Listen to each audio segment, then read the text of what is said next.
ನಿವೃತ್ತ ಡಿಜಿಪಿ ಓಂ ಪ್ರಕಾಶ್ ಮಗಳ ಹುಚ್ಚಾಟ. ನಂದಿನಿ ಪಾರ್ಲರ್ ವಸ್ತುಗಳೆಲ್ಲ ಪೀಸ್. ಓಂ ಪ್ರಕಾಶ್ ಕೊಲೆ, ಹೀನಾಯ ಸ್ಥಿತಿಗೆ ತಲುಪಿದ ಮಗಳು.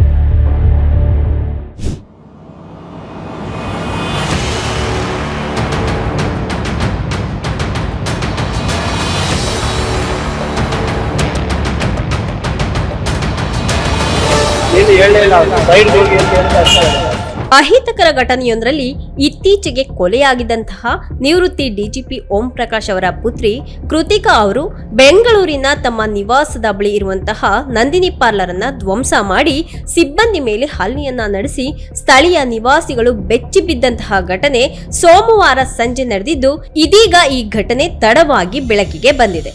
ಕೃತಿಕಾ ಅವರು ನಂದಿನಿ ಪಾರ್ಲರ್ಗೆ ನುಗ್ಗಿ ಕೈಗೆ ಸಿಕ್ಕಂತಹ ವಸ್ತುಗಳನ್ನೆಲ್ಲ ಎಸೆದಿದ್ದು ಅವುಗಳೆಲ್ಲ ಪೀಸ್ ಆಗಿ ಚೆಲ್ಲಾಪಿಲ್ಲಿಯಾಗಿ ಬಿದ್ದಿದೆ. ಅದಲ್ಲದೆ ಅಲ್ಲಿನ ಸಿಬ್ಬಂದಿಗೆ ಕೂಡ ಥಳಿಸಿದ್ದಾರೆ. ಕೃತಿಕಾ ಸ್ವಲ್ಪ ಸಮಯದವರೆಗೆ ನಂದಿನಿ ಪಾರ್ಲರ್ ಹೊರಗೆ ನಿಂತು ಅಂಗಡಿ ಮಾಲೀಕರನ್ನ ದಿಟ್ಟಿಸಿ ನೋಡ್ತಿದ್ರಂತೆ. ಇದರಿಂದ ಆತಂಕಗೊಂಡಂತಹ ಮಾಲೀಕರು ಅವರ ಬಳಿ ಬಂದು ವಿನಯದಿಂದ ಏನಾದ್ರೂ ತಪ್ಪಾಗಿದ್ಯಾ ಅಂತ ಕೇಳಿದ್ದಾರೆ. ಇದಕ್ಕೆ ಕೃತಿಕಾ ಆಕ್ರಮಣಕಾರಿಯಾಗಿ ವರ್ತನೆ ಕೂಡ ಮಾಡಿದ್ರು ಅಂತ ತಿಳಿದು ಬಂದಿದೆ. ಮೇಡಮ್ ಸೈಡ್ಗೆ ಹೋಗಿ ಅಂತ ಅಷ್ಟೇ ಅಂದಿದ್ದೀವಿ, ಏನು ಮಾತಾಡಲಿಲ್ಲ. ಎಲ್ಲ ಫುಲ್ ಬಂದು ಎಲ್ಲ ಹೊರಗಾಗ್ತಿದೆ, ಕೈಗಳು ಬಿಟ್ಟು ಕಾಲು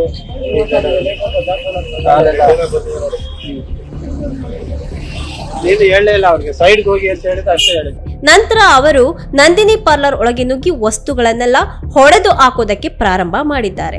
ಸಾಕಷ್ಟು ವಸ್ತುಗಳನ್ನ ಹಾನಿಗೊಳಿಸಿದ್ದಾರೆ ಕೂಡ. ಇವರ ವರ್ತನೆಯನ್ನ ಕಂಡು ಅಲ್ಲಿದ್ದವರು ಬೆಚ್ಚಿ ಬಿದ್ದಿದ್ದಾರೆ ಅಂತ ಕೂಡ ತಿಳಿದು ಬಂದಿದೆ.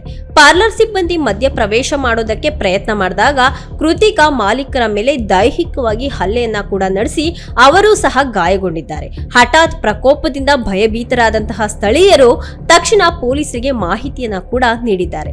ಅಧಿಕಾರಿಗಳು ಸ್ಥಳಕ್ಕೆ ಬರೋ ಹೊತ್ತಿಗೆ ಕೃತಿಕಾ ಏನೂ ಆಗಿಲ್ಲ ಅನ್ನೋ ತರ ವರ್ತಿಸುತ್ತಾ ಮನೆಗೆ ಹೋಗಿದ್ದಾರೆ ಅಂತ ಕೂಡ ತಿಳಿದು ಬಂದಿದೆ.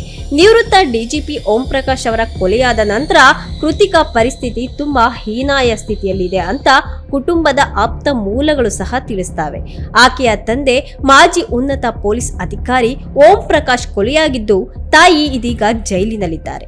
ಆಕೆಯ ಸಹೋದರ ಬೇರೆಡೆಗೆ ಸ್ಥಳಾಂತರಗೊಂಡಿದ್ದು, ಕೃತಿಕಾ ಮನೆಯಲ್ಲಿ ಒಂಟಿಯಾಗಿ ವಾಸ ಮಾಡ್ತಿದ್ದಾರೆ ಅಂತ ಕೂಡ ತಿಳಿದು ಬಂದಿದೆ. ಹೆಚ್ಚಿನ ಸುದ್ದಿಗಳಿಗಾಗಿ ನಮ್ಮ ಚಾನೆಲ್ನ ಸಬ್ಸ್ಕ್ರೈಬ್ ಮಾಡಿ.